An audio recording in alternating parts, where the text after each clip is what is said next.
Todo comenzó con una cena que parecía normal, con Paula sirviendo mi vino favorito en las copas de cristal que heredé de mi madre. Gaspar, mi yerno, sonreía desde la cabecera de la mesa mientras hablaba de sus negocios inmobiliarios. Benita, mi nieta de 14 años, jugaba con su teléfono al otro lado de la mesa, como siempre hacen los adolescentes. El aroma del asado llenaba el comedor. Paula había cocinado mi plato favorito, algo que no hacía desde hace años. Me sentí conmovida por el gesto. Pensé que finalmente habíamos dejado atrás esas tensiones extrañas que venía notando en los últimos meses. Esas miradas frías, esas respuestas cortantes cuando le preguntaba por los gastos de la casa o por qué necesitaba tanto dinero. Mi nombre es Celia Oliva, tengo 67 años, y vivo en esta casa desde que me casé hace 45 años. Mi esposo murió cuando Paula tenía apenas 12 años, y desde entonces me dediqué completamente a criarla. Trabajé doble turno en la fábrica textil, vendí mis joyas, hipotequé la casa 2 veces para pagarle la universidad privada que tanto quería. Todo para que tuviera una vida mejor que la mía. Ahora ella vive aquí conmigo junto a Gaspar y Benita. Gaspar llegó hace 3 años con sus promesas de hacerse cargo de todos los gastos, pero al final siempre termino pagando yo todo con mi pensión y los ahorros que me quedan. Paula me convenció de que era mejor así, que yo tenía más experiencia manejando el dinero de la casa. Esa noche llevé la copa de vino a mis labios. El líquido rojo brillaba bajo la luz del candelabro. Paula me miraba desde el otro lado de la mesa con una expresión que no pude descifrar. Había algo diferente en sus ojos, algo que me hizo sentir incómoda por un segundo. Justo cuando estaba a punto de dar el primer sorbo, mi teléfono vibró sobre la mesa. Un mensaje de texto. Benita me miraba fijamente desde su asiento, con los ojos muy abiertos y las manos temblando ligeramente. Su rostro había perdido todo el color. Bajé la copa y tomé el teléfono. El mensaje era de mi nieta. No bebas nada. Solo confía en mí. Mi corazón se detuvo. Miré a Benita, que seguía observándome con esa expresión de terror que nunca le había visto antes. Luego miré la copa de vino en mi mano, y después a Paula, que se había puesto tensa en su silla. ¿Qué estaba pasando aquí? ¿Por qué mi nieta me enviaba un mensaje tan extraño? ¿Y por qué Paula parecía tan nerviosa de repente? Gaspar siguió hablando sobre sus planes de comprar un apartamento en el centro de la ciudad, ajeno a la tensión que se había instalado en la mesa. Paula intentó sonreír, pero sus labios temblaban. Benita no apartaba los ojos de mí, como si estuviera esperando a ver qué haría con el mensaje. Dejé la copa sobre la mesa sin beber ni una gota. Paula me preguntó si me sentía bien, si no me gustaba el vino que había elegido especialmente para mí. Su voz sonaba forzada, demasiado dulce. Le dije que tenía un poco de dolor de cabeza y que prefería no beber alcohol. Gaspar comentó algo sobre que las mujeres mayores deberíamos cuidar más nuestra salud. Paula asintió con demasiada rapidez, casi aliviada. El resto de la cena transcurrió en un silencio pesado. Yo fingía comer mientras mi mente daba vueltas tratando de entender qué significaba ese mensaje. Benita había guardado su teléfono y jugaba con la comida en su plato. Paula intentaba mantener conversaciones casuales, pero se notaba forzada. Cuando terminamos de cenar, Gaspar se fue a su oficina a revisar unos contratos. Paula comenzó a recoger los platos, moviéndose por la cocina con una energía nerviosa que no era normal en ella. Benita se acercó a mí y me susurró que necesitaba hablar conmigo a solas. Subimos a mi habitación. Benita cerró la puerta con cuidado y se sentó en mi cama. Sus manos aún temblaban cuando me contó lo que había descubierto. Había escuchado una conversación entre sus padres la noche anterior. Paula y Gaspar hablaban sobre enviarme a un hogar de ancianos y quedarse con la casa. Pero eso no era lo peor. Benita había visto cómo su madre echaba algo en mi copa de vino antes de servirla. Un polvo blanco que guardaba en un frasco pequeño en su habitación. Lo había estado haciendo durante semanas, según me dijo mi nieta. Pequeñas cantidades que me hacían sentir mal, confundida, más débil cada día. Mi mundo se desplomó en ese momento. Mi propia hija, la niña que crié con tanto sacrificio, estaba envenenándome lentamente. Todo cobró sentido, los mareos constantes, la pérdida de memoria, esa sensación de estar siempre cansada. No era la edad. Era Paula. Me quedé sentada en mi cama, mirando el rostro preocupado de mi nieta, y supe que algo había cambiado para siempre en mi vida. Ya no podía confiar en mi propia hija. Ya no podía sentirme segura en mi propia casa. El mundo que conocía había desaparecido en una sola noche. Benita me abrazó y me prometió que me ayudaría. Pero yo sabía que esta guerra acababa de comenzar, y que tendría que luchar sola contra la persona que más amaba en el mundo. Mi hija quería matarme, y yo acababa de descubrirlo. Esa noche no pude dormir. Me quedé despierta en mi cama, recordando cada detalle de los últimos meses, buscando las pistas que había ignorado por amor ciego hacia mi hija. Ahora todo cobraba sentido con una claridad dolorosa que me atravesaba el pecho como un cuchillo. Recordé el día en que Paula llegó a casa con Gaspar, hace 3 años. Yo acababa de cumplir 64 años y vivía sola en esta casa desde hacía tanto tiempo. Paula me dijo que se habían quedado sin apartamento y que necesitaban un lugar temporal mientras encontraban algo mejor. Me emocioné tanto de tenerlos cerca, de poder conocer mejor a mi yerno y de ver crecer a Benita día a día. Gaspar me prometió que se haría cargo de todos los gastos de la casa. Me dijo que yo ya había trabajado suficiente en mi vida y que merecía descansar. Sus palabras me llenaron de esperanza. Por primera vez en décadas, pensé que alguien iba a cuidar de mí, que no tendría que preocuparme por el dinero cada mes. Pero las promesas de Gaspar duraron apenas 2 meses. Pronto comenzaron los pretextos, que el negocio estaba lento, que tenía problemas con un cliente importante, que necesitaba tiempo para organizarse. Paula me pedía dinero para la comida, para los servicios, para la gasolina del auto. Yo pagaba todo con mi pensión de $1,200 mensuales y con los ahorros que había guardado durante años. Me convencí de que era temporal, que pronto Gaspar se recuperaría económicamente y podríamos vivir como una familia normal. Paula me repetía constantemente lo agradecida que estaba conmigo, lo mucho que valoraba mi generosidad. Yo me sentía útil, importante, necesaria. Durante el primer año, Paula aún mostraba afecto. Me daba besos en la mejilla cuando llegaba del trabajo, me preguntaba cómo había pasado el día, a veces cocinábamos juntas los domingos. Benita y yo desarrollamos una relación hermosa. Yo la ayudaba con sus tareas de matemáticas, le contaba historias de cuando su madre era pequeña, la llevaba al parque cuando sus padres estaban ocupados. Pero algo cambió en el segundo año. Las sonrisas de Paula se volvieron mecánicas, forzadas. Sus besos en la mejilla desaparecieron. Comenzó a tratarme como si fuera una empleada en mi propia casa. Me daba órdenes sobre cómo quería que cocinara, se quejaba si no limpiaba las cosas exactamente como a ella le gustaba, criticaba mi forma de vestir cuando salíamos juntas. Gaspar se volvió aún más distante. Antes al menos fingía interés en conversar conmigo durante las cenas. Pero poco a poco dejó de dirigirme la palabra directamente. Hablaba de mí en tercera persona, como si yo no estuviera presente. Tu madre debería arreglar esa gotera del baño, le decía a Paula mientras yo estaba sentada al lado de ellos. Los gastos siguieron aumentando. Paula me pidió $3,000 para arreglar el auto de Gaspar. Luego fueron $2,000 para pagar una deuda urgente que tenían con el banco. Después $1,500 para comprar uniformes escolares de Benita en una tienda cara del centro. Yo siempre decía que sí, sacaba el dinero de mis ahorros, me convencía de que estaba invirtiendo en el bienestar de mi familia. Hace 6 meses, Paula me sugirió que le diera acceso a mi cuenta bancaria para que ella pudiera manejar mejor los gastos de la casa. Me dijo que yo ya estaba mayor y que a veces se me olvidaban las cosas importantes. Que sería más fácil si ella se encargaba de pagar las cuentas directamente. Yo acepté porque confiaba en ella completamente. Paula era mi hija, la niña que había criado sola, a quien le había dado todo lo que tenía. Nunca se me ocurrió que pudiera robarme o traicionarme. Firmé los papeles en el banco sin leer la letra pequeña, sin entender realmente lo que estaba autorizando. Desde entonces, mi dinero comenzó a desaparecer más rápido.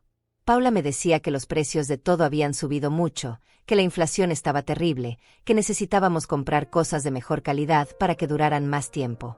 Yo le creía porque quería creerle, porque la alternativa era demasiado dolorosa de considerar. Pero ahora, sentada en mi cama a las 3 de la madrugada, recordaba todas esas conversaciones susurradas entre Paula y Gaspar que se detenían bruscamente cuando yo entraba a la habitación. Esas miradas que se intercambiaban cuando pensaban que yo no las veía. Esas sonrisas falsas cuando yo les preguntaba por qué parecían tan serios. Recordé también los comentarios crueles que había comenzado a escuchar. Paula diciéndole a una amiga por teléfono que yo estaba volviéndome una carga pesada. Gaspar quejándose de que las mujeres viejas siempre exageran sus enfermedades para llamar la atención. Los dos riéndose de mis olvidos ocasionales, de mi lentitud para entender la tecnología nueva. Todo este tiempo yo había interpretado esas señales como cansancio normal, como estrés por la situación económica. Nunca pensé que pudieran odiarme, que pudieran verme como un obstáculo en sus vidas. Yo era su madre, su suegra, la abuela de su hija. ¿Cómo podían querer eliminarme? Pero las palabras de Benita resonaban en mi mente una y otra vez. El polvo blanco en mi vino. Las conversaciones sobre el hogar de ancianos. La casa que tanto querían para ellos solos. Mi hija no solo me estaba robando el dinero. Me estaba matando lentamente, día a día, copa a copa. El amanecer entró por mi ventana mientras yo seguía despierta, sintiendo como mi corazón se endurecía con cada recuerdo doloroso. Ya no era la misma mujer que había sido hasta ayer. Ya no era la madre ingenua que todo lo perdonaba por amor. Algo dentro de mí había muerto esa noche, y algo más peligroso había nacido en su lugar. Al día siguiente desperté con una claridad mental que no había sentido en meses. Era como si el veneno hubiera estado nublando no solo mi cuerpo, sino también mi capacidad de ver la realidad. Por primera vez en mucho tiempo, podía recordar con precisión cada conversación, cada gesto, cada momento en que Paula me había mostrado su verdadero desprecio. Recordé vívidamente una tarde de enero, cuando llegué de la farmacia con mis medicamentos para la presión arterial. Paula estaba en la cocina hablando por teléfono con su amiga Carla. No me vio entrar, y escuché claramente lo que decía. Mi madre está volviéndose muy pesada, Carla. Cada día inventa una enfermedad nueva para que le tengamos lástima. Gaspar dice que deberíamos buscarle un lugar donde pueda estar con gente de su edad. Cuando me vio parada en la puerta, cambió inmediatamente su tono de voz. Colgó el teléfono y me preguntó con una sonrisa forzada si había encontrado todos mis medicamentos. Yo fingí no haber escuchado nada, como siempre hacía cuando algo me dolía demasiado. También recordé el día en que Benita tuvo fiebre alta y yo la cuidé toda la noche. Paula había salido con Gaspar a una cena de negocios y regresaron pasada la medianoche. Encontraron a Benita durmiendo tranquila en mis brazos, con la fiebre ya controlada. En lugar de agradecerme, Paula me gritó por no haberla llamado inmediatamente. Me dijo que yo no tenía autoridad para tomar decisiones sobre la salud de su hija, que era solo la abuela, no la madre. Esas palabras me atravesaron el corazón, solo la abuela. Como si mis 40 años de experiencia criando hijos no valieran nada. Como si el amor que sentía por Benita fuera menos importante que el de ella. Como si yo fuera una extraña que no tenía derecho a cuidar a mi propia nieta. Gaspar había respaldado a Paula completamente. Me dijo que las abuelas modernas debían entender sus límites, que los padres de hoy en día tenían métodos diferentes para criar a sus hijos.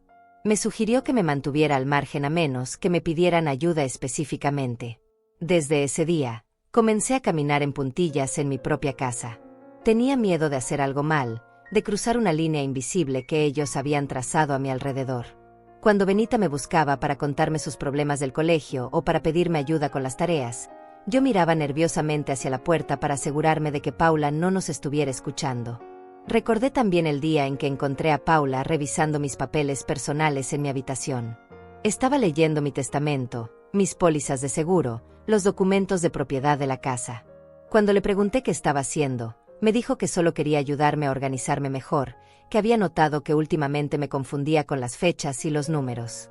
Me convenció de que era peligroso que yo manejara sola todos esos documentos importantes. Me sugirió que le diera una copia de todo para que ella pudiera ayudarme si algo me pasaba. Yo le entregué todo sin sospechar, agradecida de que se preocupara por mi bienestar.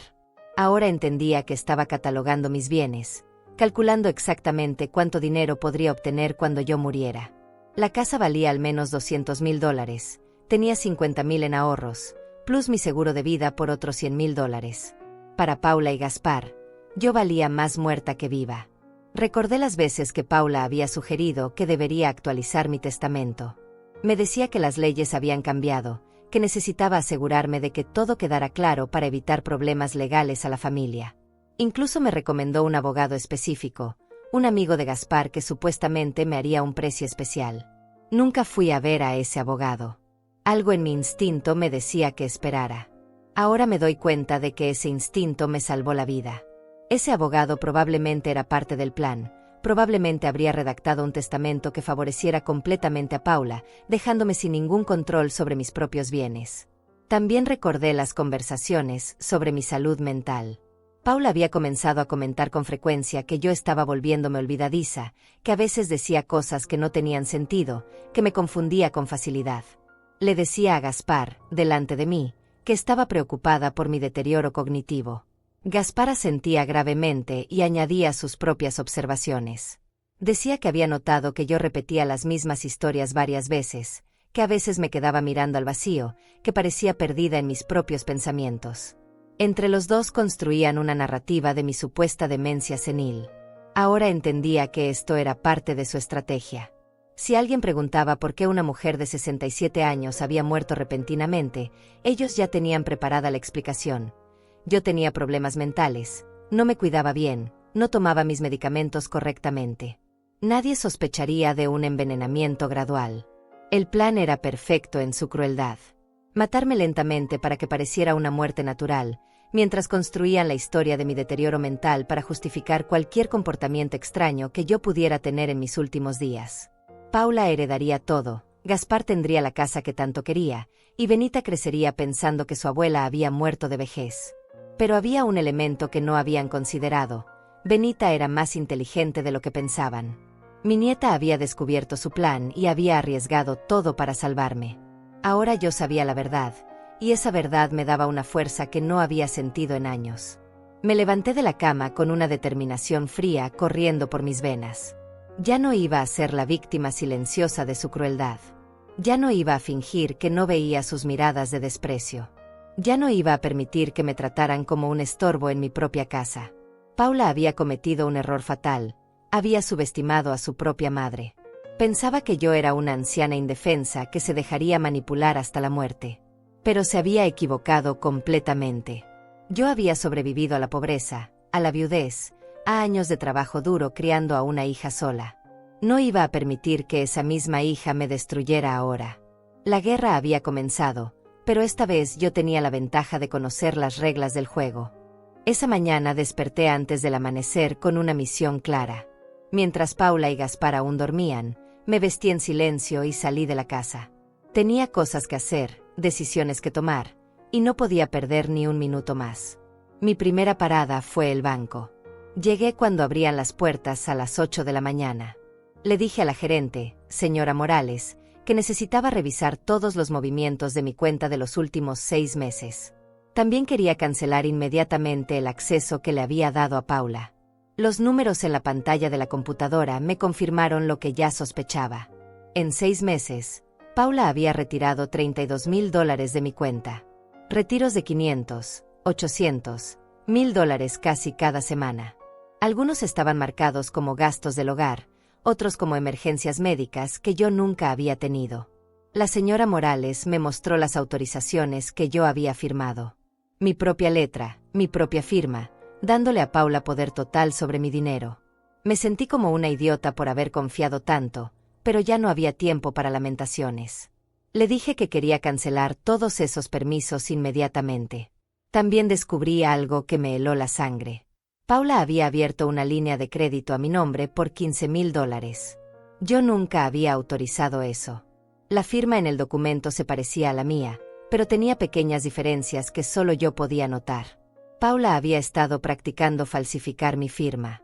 Le expliqué a la señora Morales que esa firma era falsa, que yo jamás había solicitado ningún crédito. Ella me dijo que necesitaríamos hacer una denuncia formal por fraude, que el banco investigaría el caso.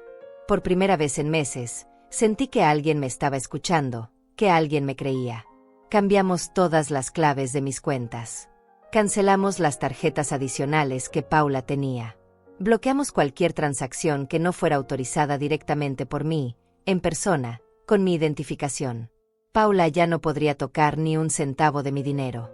Mi segunda parada fue la oficina del abogado que había manejado mis asuntos legales durante años, el licenciado Herrera. Un hombre honesto que había conocido a mi esposo y que siempre me había dado buenos consejos. Le conté toda la situación, sin omitir ningún detalle sobre el envenenamiento y el fraude financiero. El licenciado Herrera escuchó con expresión grave. Me dijo que lo que Paula había hecho constituía varios delitos: intento de homicidio, fraude, falsificación de documentos. Pero también me explicó que probar estas cosas en corte sería complicado, especialmente el envenenamiento, si no teníamos evidencia física. Decidimos tomar medidas preventivas inmediatamente. Redactamos un nuevo testamento donde le dejaba todo a Benita, con una cláusula específica que excluía completamente a Paula de cualquier herencia. También establecimos un fideicomiso que protegería los bienes para mi nieta hasta que cumpliera 25 años. Además, preparamos una carta poder revocando todas las autorizaciones previas que le había dado a Paula. El licenciado me explicó que esto significaba que ella ya no podría tomar ninguna decisión médica por mí, no podría vender la casa, no podría acceder a mis cuentas bancarias, no podría hacer nada en mi nombre. También hicimos algo más drástico. Redactamos una orden de restricción preventiva. Si Paula intentaba lastimarme o amenazarme de cualquier manera, podría ser arrestada inmediatamente.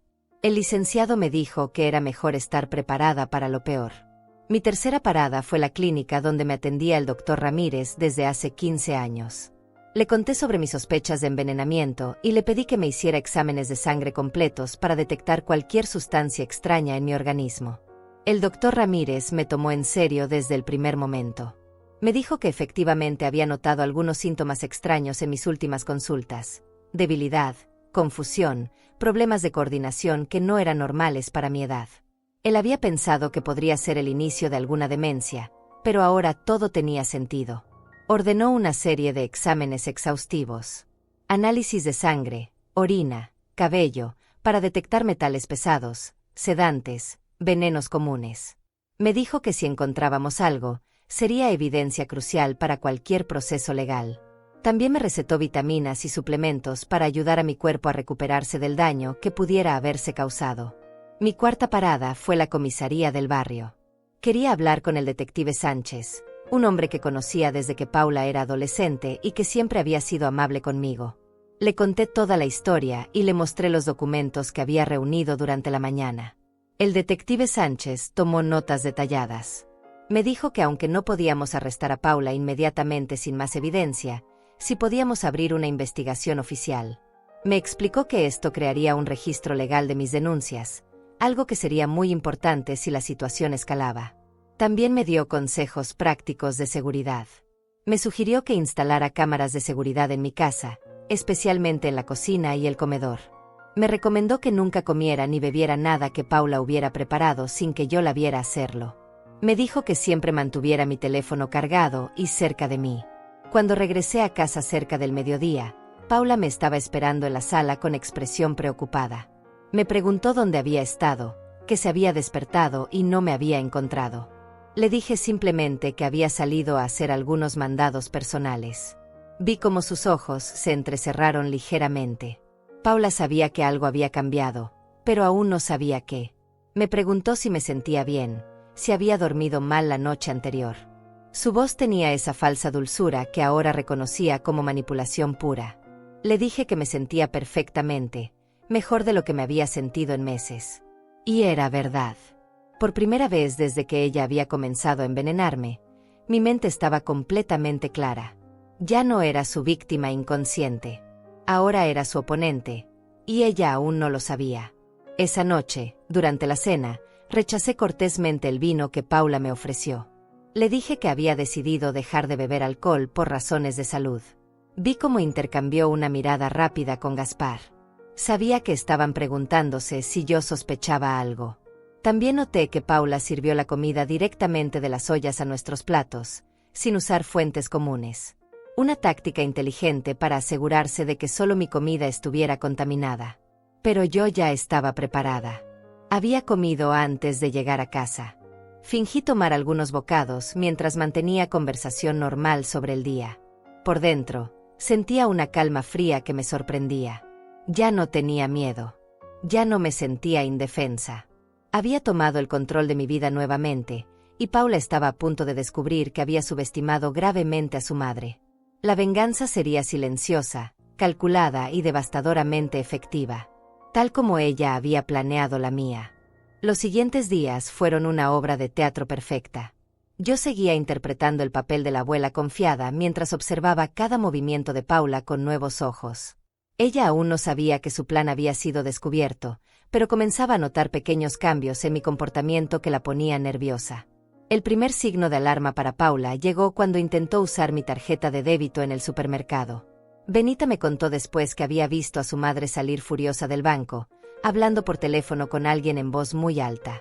Paula regresó a casa con una sonrisa forzada y me preguntó si había tenido algún problema con mi cuenta bancaria. Le dije que no sabía de qué hablaba, que yo no había tenido ningún problema. Paula insistió, me dijo que la tarjeta había sido rechazada y que tal vez había algún error del sistema. Me sugirió que fuéramos juntas al banco al día siguiente para resolver el inconveniente. Por supuesto, yo me negué cortésmente. Le dije que prefería manejar mis asuntos bancarios sola, como siempre había hecho. Vi cómo su sonrisa se volvía más tensa. Paula no estaba acostumbrada a que yo le dijera que no a nada, especialmente algo relacionado con el dinero. Gaspar también comenzó a mostrar signos de preocupación. Durante la cena de esa noche, mencionó casualmente que habían pensado en renovar la cocina de la casa. Me dijo que habían visto algunos diseños muy modernos que quedarían perfectos. El costo sería de unos $8,000, pero que valdría la pena para aumentar el valor de la propiedad. Yo lo escuché con atención y luego le dije que me parecía una excelente idea, pero que por el momento no tenía dinero disponible para ese tipo de proyectos. Gaspar intercambió una mirada rápida con Paula. Le sugerí que tal vez podrían ahorrar ellos mismos para la renovación, ya que serían los principales beneficiarios. El silencio que siguió fue delicioso. Por primera vez en 3 años, yo había puesto límites financieros claros. Por primera vez, ellos entendían que ya no podían contar automáticamente con mi dinero para sus caprichos.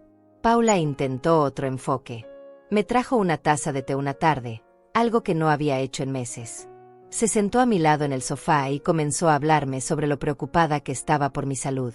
Me dijo que había notado que últimamente me veía cansada, que tal vez debería ver a un médico especialista. Le agradecí su preocupación, pero le aseguré que me sentía perfectamente bien. De hecho, le dije, me sentía mejor de lo que me había sentido en mucho tiempo. Paula frunció el ceño ligeramente. Mi respuesta no era la que esperaba. Entonces intentó una táctica diferente. Me dijo que había estado pensando en buscar un trabajo de medio tiempo para ayudar con los gastos de la casa. Que se sentía mal de que yo tuviera que pagar todo con mi pensión. Me preguntó si me parecía buena idea. Yo le dije que me parecía excelente, que siempre había pensado que tanto ella como Gaspar tenían mucho potencial y que era hora de que lo aprovecharan.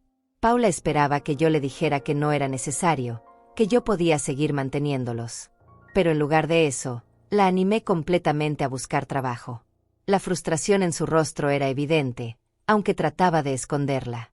Paula se estaba dando cuenta de que algo había cambiado fundamentalmente en nuestra dinámica, pero aún no podía identificar exactamente qué. Gaspar intentó su propia estrategia una noche. Me dijo que había estado revisando mis facturas médicas y que había notado algunos errores en los cobros. Me sugirió que le diera acceso a mis estados de cuenta médicos para que él pudiera ayudarme a reclamar reembolsos del seguro. Yo lo miré directamente a los ojos y le dije que agradecía su oferta, pero que mi contador ya se encargaba de ese tipo de asuntos. Gaspar no sabía que yo no tenía contador, pero la mentira cumplió su propósito. Él entendió que ya no tendría acceso fácil a mis documentos financieros. Los mensajes de texto comenzaron después de eso. Paula me enviaba enlaces a artículos sobre la importancia de tener apoyo familiar cuando se envejece. Me mandaba historias sobre ancianos que habían sido estafados por extraños, sugiriendo indirectamente que yo necesitaba que la familia manejara mis finanzas para protegerme. Yo respondía con mensajes cortos y positivos, agradeciéndole por pensar en mí, pero sin mostrar ninguna disposición a cambiar mi nueva independencia financiera. Cada mensaje que no lograba manipularme la frustraba más. Una tarde, Paula trajo a casa a su amiga Carla, la misma con quien había hablado mal de mí por teléfono meses atrás. Las dos se sentaron conmigo en la sala y comenzaron una conversación obviamente planeada sobre lo difícil que era envejecer sola. Carla me contó sobre su propia madre, que había perdido la memoria y había terminado en un hogar de ancianos muy bonito donde la cuidaban profesionales. Me dijo que aunque al principio había sido difícil tomar esa decisión, al final había sido lo mejor para toda la familia. Paula asentía dramáticamente mientras Carla hablaba. Luego añadió que ella también había estado pensando en mi futuro, que quería asegurarse de que yo tuviera la mejor atención posible cuando la necesitara. Me dijo que había visitado algunos lugares muy bonitos donde yo podría hacer amigos de mi edad.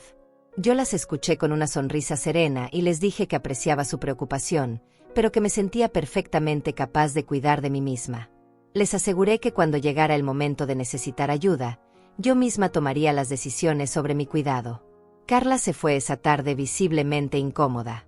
Había venido a ayudar a Paula a convencerme de algo, pero yo no había mostrado ninguna señal de la confusión mental o debilidad física que ellas esperaban encontrar. Esa noche escuché a Paula y Gaspar hablando en voz baja en su habitación. No podía escuchar las palabras exactas, pero el tono era claramente de frustración y preocupación. Sus voces se alzaban ocasionalmente antes de volver a bajar a susurros urgentes. Benita se acercó a mi habitación antes de acostarse. Me dijo en voz muy baja que había escuchado a sus padres discutir sobre dinero, que su madre había dicho algo sobre que yo me estaba volviendo muy difícil últimamente. Le agradecí a mi nieta por mantenerme informada y le aseguré que todo iba a estar bien. Pero por dentro, sabía que Paula estaba comenzando a desesperarse. Una persona desesperada era peligrosa, especialmente cuando ya había demostrado que era capaz de intentar matarme. Me quedé despierta esa noche, pensando en cuál sería el próximo movimiento de Paula. Ella había gastado $32,000 de mi dinero. Había falsificado mi firma para conseguir más crédito. Había estado envenenándome sistemáticamente durante semanas. Ahora que ya no tenía acceso a mi dinero y que yo no estaba muriendo según su cronograma, tendría que intentar algo más drástico. Paula no era el tipo de persona que se rendía fácilmente. Había heredado mi terquedad, pero la había torcido hacia propósitos malignos. Sabía que el verdadero enfrentamiento estaba por llegar. Hasta ahora, todo había sido maniobras silenciosas, movimientos calculados. Pero pronto Paula tendría que mostrar sus cartas completamente. Y cuando lo hiciera, yo estaría lista para destruir definitivamente cualquier poder que creía tener sobre mí. La guerra psicológica apenas comenzaba. El enfrentamiento directo llegó un miércoles por la mañana, exactamente una semana después de que Benita me había salvado la vida con su mensaje. Paula entró a mi habitación sin tocar la puerta, algo que nunca había hecho antes. Traía en la mano un sobremanila lleno de papeles y una expresión que yo nunca le había visto, furia pura mezclada con pánico. Se sentó en mi cama sin permiso y esparció los documentos frente a mí.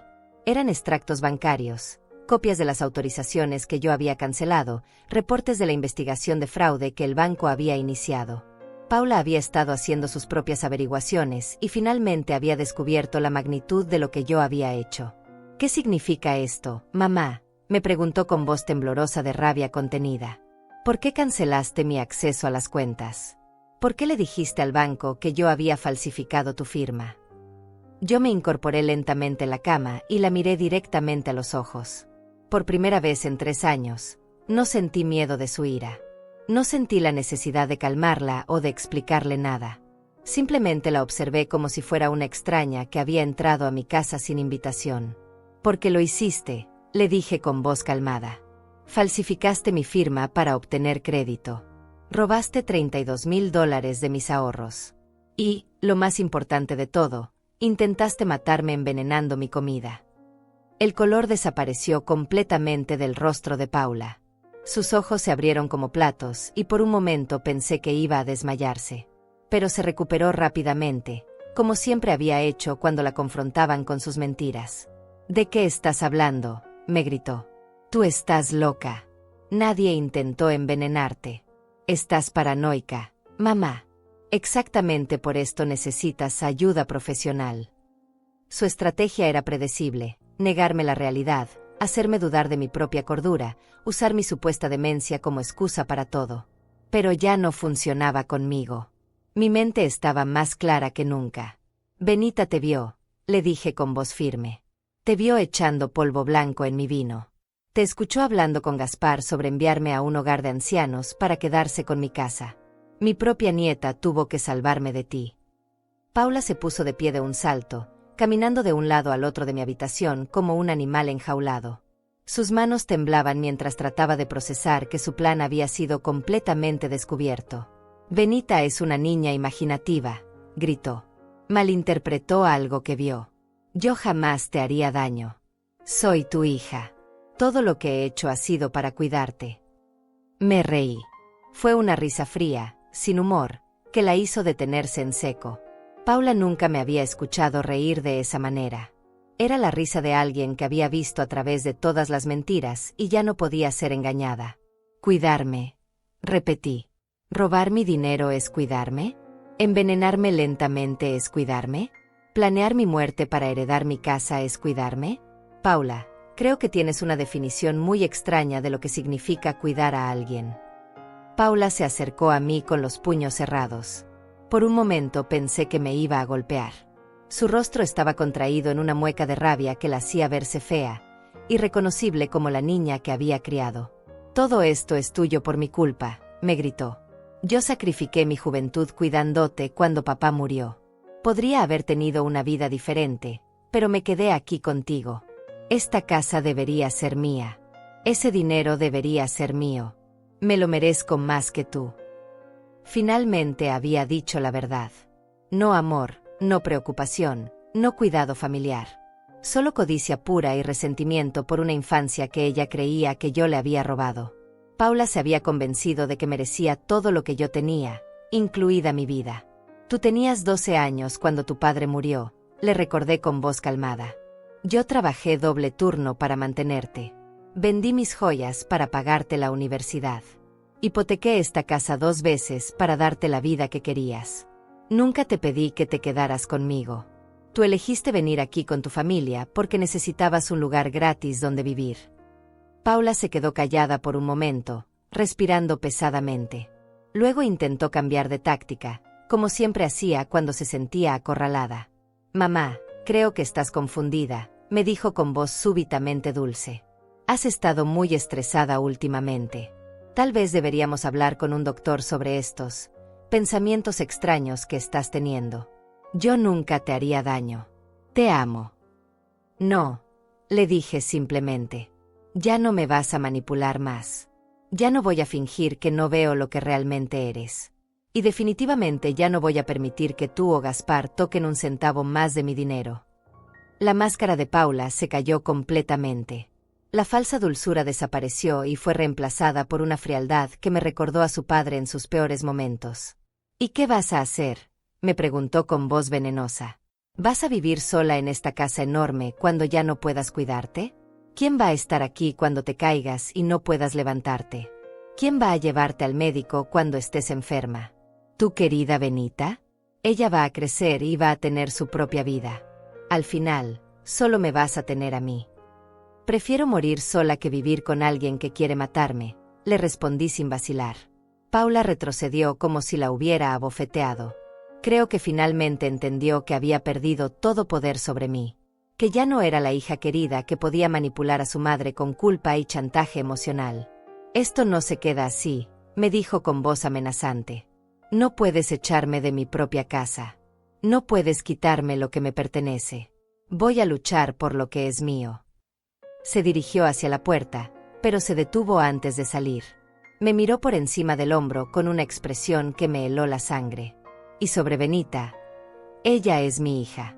Yo decido qué es lo mejor para ella. Si quieres guerra, mamá, la vas a tener. Pero no olvides que yo tengo todas las cartas en esta familia. Salió de mi habitación dando un portazo que hizo temblar las paredes. Escuché sus pasos furiosos bajando las escaleras, luego la puerta principal cerrándose con violencia. Me quedé sentada en mi cama, sintiendo como mi corazón latía aceleradamente. Paula había mostrado finalmente su verdadera naturaleza, una mujer sin escrúpulos dispuesta a matar por dinero. Pero también había cometido un error fatal. Había amenazado a Benita. Hasta ese momento, yo había estado dispuesta a simplemente protegerme a mí misma y recuperar mi dinero. Pero ahora Paula había convertido esto en algo mucho más serio. Había amenazado a mi nieta, y eso era algo que yo no iba a tolerar jamás. Tomé mi teléfono y marqué el número del licenciado Herrera. Era hora de acelerar todos los procesos legales. Paula había declarado la guerra abiertamente, y yo iba a asegurarme de ganar esa guerra de manera definitiva. La niña Dulce que había criado con tanto amor había muerto hace mucho tiempo. La mujer que vivía en mi casa ahora era una extraña peligrosa, y yo iba a tratarla exactamente como lo que era, una amenaza que necesitaba ser eliminada de mi vida para siempre. Paula desapareció por 3 días después de nuestro enfrentamiento. Gaspar me dijo que había ido a quedarse con su hermana en la ciudad, que necesitaba tiempo para pensar. Pero yo sabía que estaba planeando su contraataque. Paula nunca había aceptado una derrota en su vida, y no iba a empezar ahora. Benita parecía aliviada por la ausencia de su madre. Durante esos 3 días, volvió a ser la niña Dulce que yo recordaba. Hacíamos las tareas juntas, cocinaba conmigo, me contaba sobre sus clases y sus amigas. Por primera vez en meses, mi casa se sentía pacífica. Pero Gaspar estaba cada vez más nervioso. Lo veía hablando por teléfono en voz baja, saliendo de la casa a horas extrañas, evitando hacer contacto visual conmigo. Sabía que estaba en comunicación constante con Paula, probablemente ayudándola a planear lo que vendría después. El viernes por la tarde, Paula regresó. Pero no regresó sola. Traía consigo a 2 personas que yo no conocía, una mujer de mediana edad con maletín profesional y un hombre mayor vestido con traje. Los 3 entraron a mi casa como si fueran los dueños del lugar. Paula me presentó a la mujer como la doctora Miranda Vega, especialista en geriatría y salud mental. El hombre era el licenciado Torres, abogado especializado en derecho familiar y tutorías. Inmediatamente entendí lo que estaba pasando. La doctora Vega me sonrió con esa sonrisa profesional que usan los médicos cuando creen que están tratando con alguien que no tiene todas sus facultades mentales. Me pidió que nos sentáramos en la sala para tener una conversación sobre mi bienestar. Señora Oliva, comenzó con voz condescendiente, su hija Paula está muy preocupada por su salud mental. Me ha contado sobre algunos comportamientos que sugieren que podría estar experimentando síntomas de demencia senil. Paula se sentó al lado de la doctora, interpretando perfectamente el papel de la hija afligida. Le había contado a esta mujer una versión completamente distorsionada de los eventos recientes. Según Paula, yo había comenzado a tener delirios paranoicos, acusándola de cosas terribles sin ninguna base en la realidad. Mi madre ha estado diciendo que yo traté de envenenarla, explicó Paula con voz quebrada por la emoción fingida. Cree que estoy robando su dinero. Ayer me acusó de planear matarla. Doctora, estoy desesperada. Ya no sé qué hacer. La doctora Vega asentía comprensivamente mientras tomaba notas en su libreta. Ocasionalmente me miraba como si estuviera evaluando mi nivel de deterioro mental. Era obvio que Paula la había preparado completamente antes de traerla a mi casa. El licenciado Torres entonces tomó la palabra. Me explicó que cuando una persona mayor comenzaba a mostrar signos de incapacidad mental, era responsabilidad de la familia tomar medidas para protegerla. Me habló sobre la posibilidad de establecer una tutoría legal que permitiera a Paula tomar decisiones en mi nombre. Es por su propio bien, señora Oliva, me aseguró. Su hija solo quiere asegurarse de que usted reciba la atención médica apropiada y que sus finanzas estén protegidas de posibles estafadores. Yo los escuché en silencio durante varios minutos, observando cómo habían orquestado esta farsa. Paula había encontrado profesionales dispuestos a apoyar su versión sin investigar realmente la situación. Probablemente les había pagado muy bien por sus servicios. Cuando terminaron de hablar, me levanté calmadamente y fui a mi habitación. Regresé con una carpeta llena de documentos que había estado preparando durante los últimos días. Se la entregué a la doctora Vega. Estos son los resultados de mis exámenes médicos más recientes, le dije con voz firme. Fueron ordenados por el doctor Ramírez, quien me ha atendido durante 15 años. Incluyen evaluaciones neurológicas completas, análisis de sangre para detectar sustancias tóxicas y pruebas cognitivas exhaustivas. La doctora Vega abrió la carpeta y comenzó a revisar los documentos. Su expresión cambió gradualmente mientras leía. Los resultados mostraban claramente que yo tenía todas mis facultades mentales intactas y que efectivamente había trazas de sedantes en mi sistema sanguíneo. También había incluido una carta del doctor Ramírez explicando que había encontrado evidencia consistente con envenenamiento gradual y que había reportado el caso a las autoridades correspondientes como era requerido por ley. Además, continué, estos son los documentos bancarios que muestran las transacciones fraudulentas que mi hija realizó durante los últimos 6 meses. Y esta es la denuncia formal que presenté en la comisaría por intento de homicidio y fraude financiero. El silencio en la sala era ensordecedor. Paula se había puesto completamente pálida. Gaspar miraba nerviosamente hacia la puerta como si quisiera salir corriendo. Los dos profesionales que habían traído intercambiaban miradas incómodas. La doctora Vega cerró la carpeta lentamente. Señora Oliva, estos documentos sugieren algo muy diferente a lo que me habían explicado. Creo que necesito revisar este caso más cuidadosamente antes de hacer cualquier recomendación. El licenciado Torres también parecía profundamente incómodo. Señora Paula, creo que hay aspectos de esta situación que no me había mencionado. Necesito revisar estos documentos con más detalle antes de proceder con cualquier acción legal. Paula intentó desesperadamente recuperar el control de la situación. Esos documentos están falsificados, gritó. Mi madre está teniendo una crisis psicótica. No pueden creer nada de lo que dice. Pero era demasiado tarde. La doctora Vega y el licenciado Torres ya habían visto suficiente evidencia para darse cuenta de que habían sido manipulados. Se levantaron casi simultáneamente, murmurando excusas sobre la necesidad de revisar el caso más cuidadosamente antes de continuar. Paula lo siguió hasta la puerta, suplicándoles que no se fueran, insistiendo en que yo estaba loca y que todo era una elaborada fantasía de mi mente deteriorada. Pero ellos se fueron sin hacer compromisos, claramente queriendo distanciarse de una situación que podría comprometerlos legalmente. Cuando la puerta se cerró, Paula se volvió hacia mí con una furia que ya no trataba de esconder. «¿Cómo te atreves?», me gritó. «¿Cómo te atreves a humillarme así? Esos eran profesionales respetables». «Exactamente», le respondí con calma. «Profesionales respetables que ahora saben que trataste de usarlos para cometer fraude. Profesionales que ahora tienen evidencia documentada de tus crímenes». Gaspar finalmente habló, pero no para defender a Paula. «Esto se está saliendo de control», murmuró. «No firmé para esto. Pensé que solo íbamos a manejar la situación de manera diferente». Paula se volvió hacia él como una serpiente. «¿Ahora me vas a abandonar también? Después de todo lo que hemos planeado». «Tú planeaste», le gritó Gaspar. «Yo nunca dije que estaba de acuerdo con envenenar a nadie. Pensé que solo íbamos a convencerla de darnos más dinero». Era fascinante ver cómo se desmoronaba su alianza bajo presión.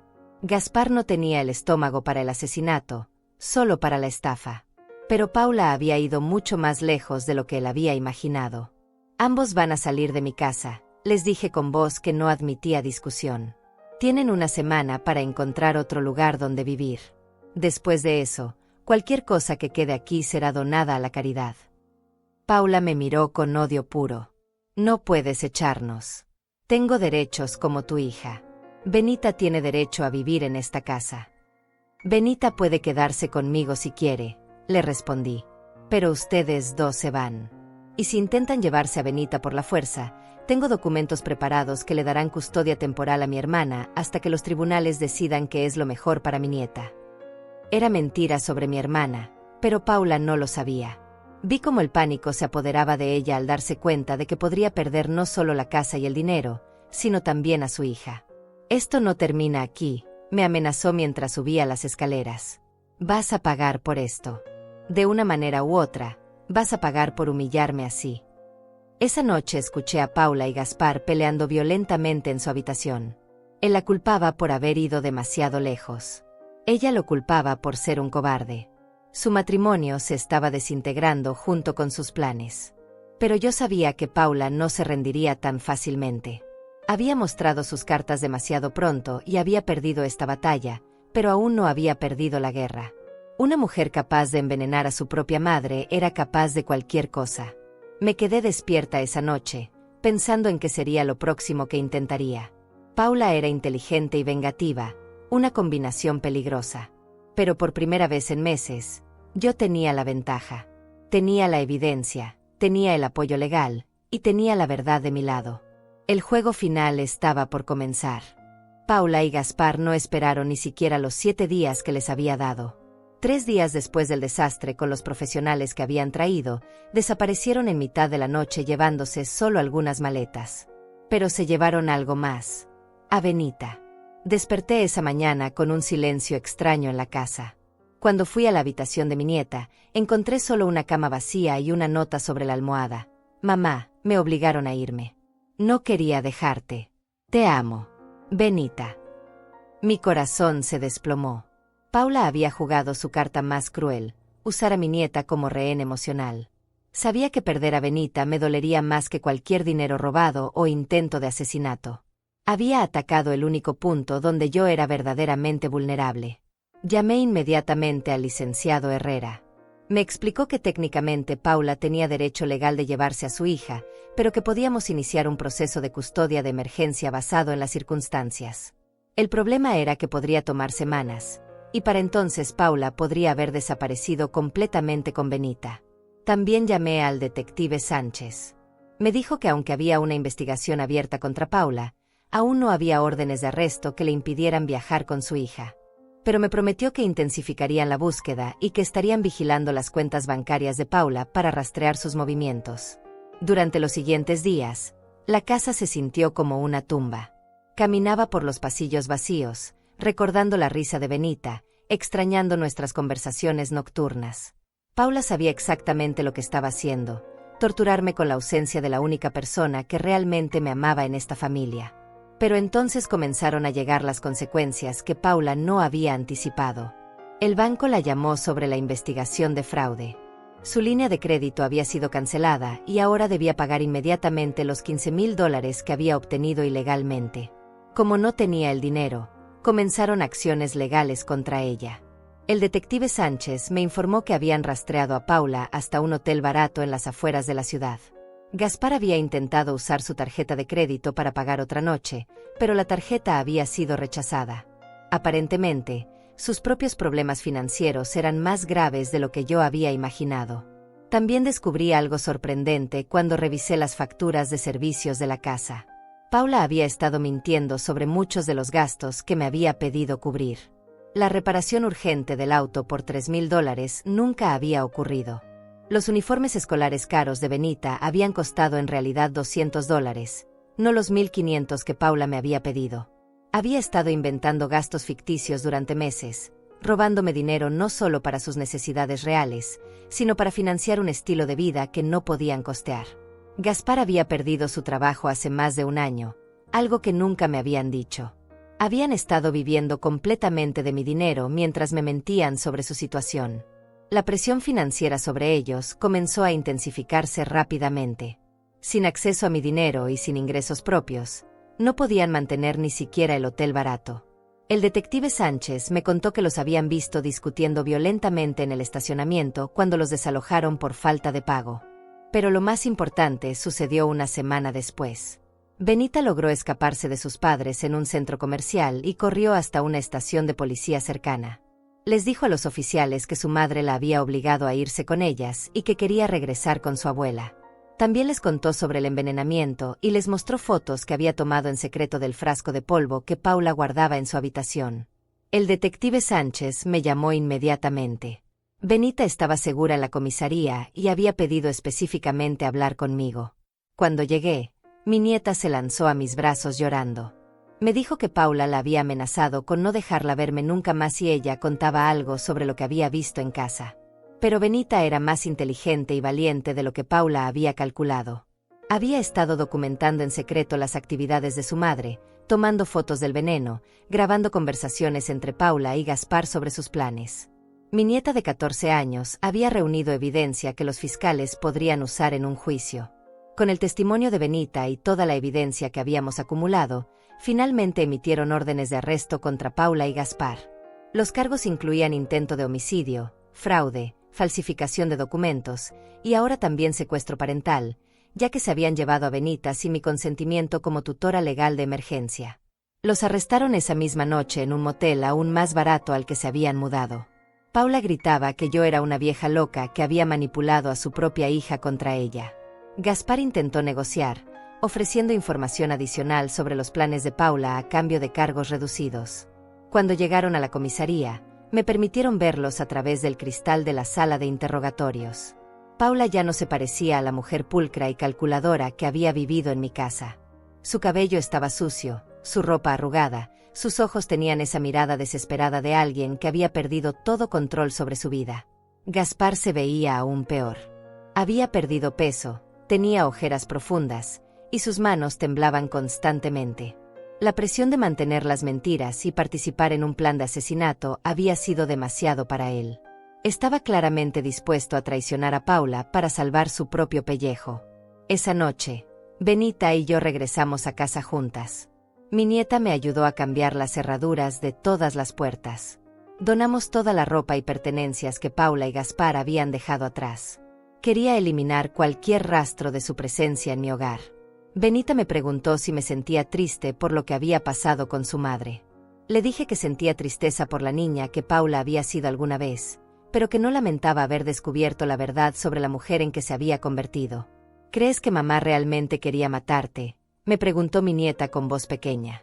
Sí, le respondí honestamente. Creo que tu madre perdió de vista lo que realmente importa en la vida. Se obsesionó tanto con el dinero y las cosas materiales que olvidó el valor de la familia verdadera. Esa noche, mientras Benita dormía segura en su habitación, me senté en mi sala y miré alrededor de mi casa. Por primera vez en 3 años, me sentía verdaderamente en paz. Ya no tenía que vigilar cada bocado de comida, cada sorbo de bebida. Ya no tenía que fingir que no veía el desprecio en los ojos de mi propia hija. Paula había subestimado completamente a la mujer que había criado sola durante tantos años. Había pensado que yo era una anciana débil e indefensa que se dejaría matar sin resistencia. Pero había olvidado que yo era la misma mujer que había trabajado doble turno para mantenerla, que había luchado contra la pobreza para darle una educación, que había sacrificado todo para asegurar su futuro. Su codicia había sido su perdición. Su crueldad había sido su error fatal. Y su decisión de amenazar a Benita había sellado su destino para siempre. La mujer que había tratado de matarme por dinero ahora enfrentaba décadas en prisión. La justicia finalmente había llegado, y yo había sobrevivido para verla cumplirse. 6 meses después del arresto de Paula, llegó una carta que cambiaría todo para siempre. Era del abogado de mi difunto esposo, el licenciado Martínez, quien había manejado sus asuntos legales hace más de 20 años. La carta explicaba que había encontrado un documento que había estado perdido en sus archivos durante décadas, un testamento adicional que mi esposo había hecho en secreto. Resulta que mi esposo había heredado una propiedad de su tío en el centro de la ciudad cuando Paula tenía apenas 8 años. Pero decidió no decírmelo inmediatamente porque quería que fuera una sorpresa para nuestro aniversario de bodas número 25. Desafortunadamente, murió 4 años antes de esa fecha, y el documento se perdió entre otros papeles legales. La propiedad había estado generando ingresos de alquiler durante todos estos años, administrada por una empresa que depositaba el dinero en una cuenta especial. Después de 20 años de rentas acumuladas, más los intereses compuestos, la suma total era de $350,000. Todo mío, legalmente y sin disputa. Cuando el licenciado Martínez me entregó el cheque, no pude evitar reírme pensando en la ironía. Paula había arriesgado todo por una herencia que calculaba en unos $200,000 entre la casa y mis ahorros. Pero había perdido acceso a una fortuna mucho mayor que ella nunca supo que existía. Con este dinero, pude hacer cosas que nunca había imaginado. Primero, contraté al mejor abogado penalista de la ciudad para asegurarme de que Paula recibiera la condena máxima. No por venganza, sino por justicia. Una mujer capaz de envenenar a su propia madre no debería estar libre para lastimar a otras personas. Paula fue sentenciada a 15 años de prisión por intento de homicidio, fraude y una lista de otros cargos. Gaspar recibió 8 años por complicidad, aunque su cooperación con la fiscalía le había reducido la sentencia. Ambos perdieron cualquier derecho legal sobre Benita o sobre cualquier herencia futura. Establecí un fideicomiso educativo para Benita que le garantizaría la universidad en cualquier institución que eligiera, más dinero suficiente para empezar su propia vida independiente cuando fuera adulta. Mi nieta nunca tendría que depender de nadie financieramente, nunca tendría que tolerar abuso o manipulación por necesidad económica. También hice algo que me llenó de satisfacción profunda. Compré la casa donde Paula y Gaspar habían vivido antes de mudarse conmigo, la misma casa que habían perdido por problemas financieros. La convertí en un refugio para mujeres mayores víctimas de abuso familiar. Lo llamé Casa Esperanza y lo dediqué a todas las abuelas que habían sufrido traición por parte de sus propias familias. Benita se graduó con honores de la preparatoria y fue aceptada en 3 universidades prestigiosas. Eligió estudiar Derecho, diciéndome que quería especializarse en proteger a personas mayores de abuso financiero y familiar. Mi nieta había convertido su trauma en propósito, su dolor en pasión por la justicia. El día que Paula cumplió su primer año en prisión, recibí una carta de ella. Era la primera comunicación que intentaba hacer conmigo desde su arresto. La carta estaba llena de excusas, justificaciones y súplicas por perdón. Me decía que había estado confundida, que Gaspar la había influenciado, que nunca realmente había querido matarme. Pero la parte que más me llamó la atención era el final de la carta. Paula escribía: sé que probablemente nunca me perdones, pero espero que al menos entiendas que todo lo que hice fue porque te amo y quería cuidarte a mi manera. Leí esa línea varias veces, sintiendo una mezcla de incredulidad y lástima. Incluso después de todo lo que había pasado, Paula seguía tratando de manipular la realidad para hacerse ver como la víctima. Seguía sin entender que envenenar a alguien no es una forma de amarlo, que robar no es una forma de cuidar. No le respondí la carta. No había nada que decir. Paula había elegido su camino cuando decidió que mi vida valía menos que mi dinero. Yo había elegido el mío cuando decidí luchar por mi supervivencia y la seguridad de mi nieta. En mi cumpleaños número 68, Benita organizó una pequeña celebración en casa. Invitamos a Eloísa, mi vecina y amiga leal, al doctor Ramírez que había detectado el envenenamiento, al licenciado Herrera que me había ayudado legalmente, y al detective Sánchez que había investigado el caso. Todas las personas que me habían apoyado cuando más lo necesitaba. Durante la cena, Benita me pidió que contara mi historia. Quería que sus amigos de la universidad supieran por qué había decidido estudiar Derecho, quería que entendieran la importancia de proteger a las personas vulnerables de quienes se supone que las aman. Cuando terminé de contar todo, uno de los amigos de Benita me preguntó si alguna vez había sentido culpa por haber enviado a mi propia hija a la cárcel. La pregunta me sorprendió, pero la respuesta vino inmediatamente a mi mente. No, le dije sin vacilar. Una madre verdadera protege a sus hijos de convertirse en monstruos. Yo fracasé en eso cuando Paula era joven. Pero cuando tuve la oportunidad de evitar que lastimara a más personas, incluida su propia hija, hice lo correcto. Esa noche, después de que todos se fueran, me senté en mi jardín mirando las estrellas. Pensé en todas las mujeres de mi edad que probablemente estaban sufriendo abuso silencioso por parte de sus familias. Mujeres que creían que tenían que tolerar cualquier tratamiento porque la familia es lo primero. Decidí que mi historia no podía quedarse callada. Comencé a dar charlas en centros comunitarios, iglesias y grupos de personas mayores. Les contaba mi experiencia, les enseñaba a reconocer los signos de abuso financiero y emocional, les daba el número del refugio que había establecido. Muchas mujeres se acercaban a mí después de estas charlas. Me contaban sus propias historias de hijos o nietos que las manipulaban, las amenazaban, las robaban. Algunas habían sido físicamente abusadas. Otras, como yo, habían sido envenenadas lentamente con medicamentos o sustancias. Cada historia que escuchaba me confirmaba que había tomado la decisión correcta.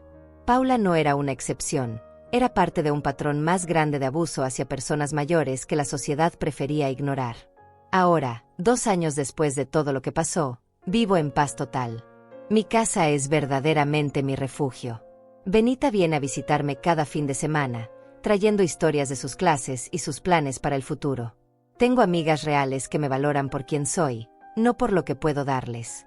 A veces me preguntan si extraño a Paula, si siento tristeza por la relación que perdimos. La respuesta es complicada. Extraño a la niña que Paula fue alguna vez, antes de que la codicia y el resentimiento la corrompieran. Pero no extraño a la mujer en que se convirtió, porque esa mujer nunca me amó realmente. El amor verdadero no envenena. El amor verdadero no roba. El amor verdadero no planea asesinatos por dinero. Lo que Paula sentía por mí no era amor, era posesión, control y eventualmente odio. La lección más importante que aprendí de toda esta experiencia es que nunca es demasiado tarde para defenderse. Nunca es demasiado tarde para decir no más.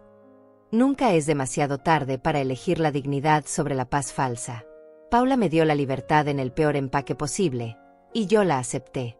Me liberó de las cadenas de la culpa familiar, del miedo al abandono, de la necesidad de complacer a cualquier costo. Al intentar destruirme, Sin querer me enseñó mi propia fuerza. Algunas veces, perder a la familia es exactamente lo que salva tu vida. Y yo estoy aquí para contarlo. Han pasado 5 años desde aquella noche cuando Benita me salvó la vida con un simple mensaje de texto. 5 años desde que descubrí que mi propia hija había estado envenenándome lentamente, planeando mi muerte para heredar lo que yo había construido con tanto esfuerzo durante décadas. Esta mañana desperté en mi cama, en mi casa, respirando aire puro sin miedo a que cada comida pudiera ser la última.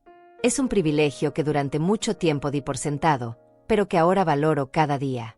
El simple acto de preparar mi propio desayuno, de elegir qué comer sin preocuparme por sustancias extrañas, se ha convertido en un ritual de libertad que celebro silenciosamente.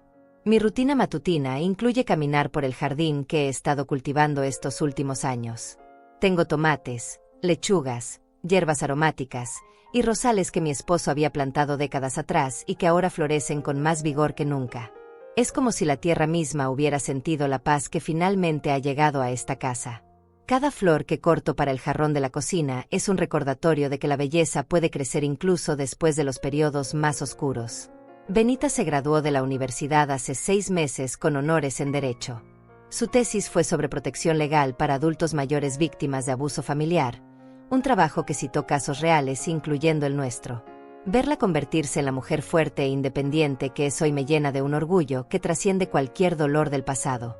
Ella tomó el trauma que vivió y lo transformó en propósito, exactamente como yo esperaba que hiciera. El refugio Casa Esperanza ahora alberga a 12 mujeres mayores que han escapado de situaciones de abuso. Algunas llegaron después de ser golpeadas por hijos adictos a las drogas. Otras fueron estafadas por nietos que se aprovecharon de su confianza. Una señora, doña Carmen, llegó hace 3 meses después de que su nuera intentara internarla en un asilo mental para quedarse con su apartamento. Cada historia es diferente, pero todas comparten el mismo hilo conductor: familiares que eligieron la codicia sobre el amor.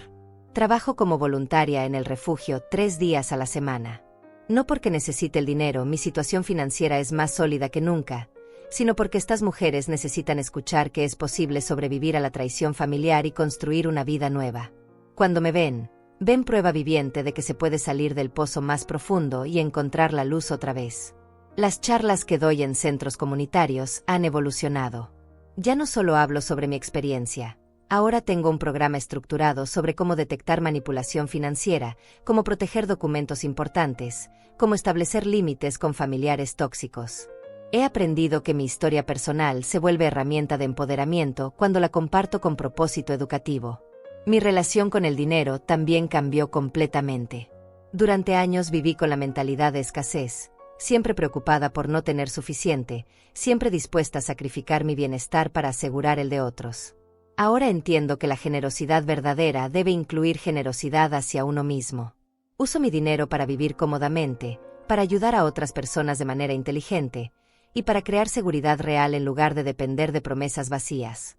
He viajado más en estos 5 años que en toda mi vida anterior. Fui a conocer el Océano Pacífico, algo que siempre había querido hacer pero que postergaba porque había gastos más importantes. Visité museos en ciudades que solo conocía por televisión. Me hospedé en hoteles bonitos donde me trataron con respeto y dignidad, sin tener que agradecer constantemente por la generosidad de alguien más. Cada viaje me recordó algo fundamental: yo merecía experiencias hermosas tanto como cualquier otra persona. Durante décadas me había convencido de que mi papel era facilitar la felicidad de otros, nunca buscar la mía propia. Descubrir lugares nuevos, conocer gente diferente, probar comidas exóticas, se convirtió en un proceso de reconexión conmigo misma. Eloísa, mi vecina y amiga leal, sigue siendo parte importante de mi vida. Ella fue una de las pocas personas que intuitivamente sabía que algo estaba mal en mi casa, incluso cuando yo misma no quería admitirlo. Ahora jugamos cartas los miércoles, vamos juntas al mercado los sábados, y nos acompañamos en las citas médicas cuando es necesario. Es el tipo de amistad que Paula nunca entendió, basada en cariño mutuo genuino, no en obligación o conveniencia. El doctor Ramírez se jubiló el año pasado, pero antes de irse me recomendó con una doctora joven especializada en medicina geriátrica.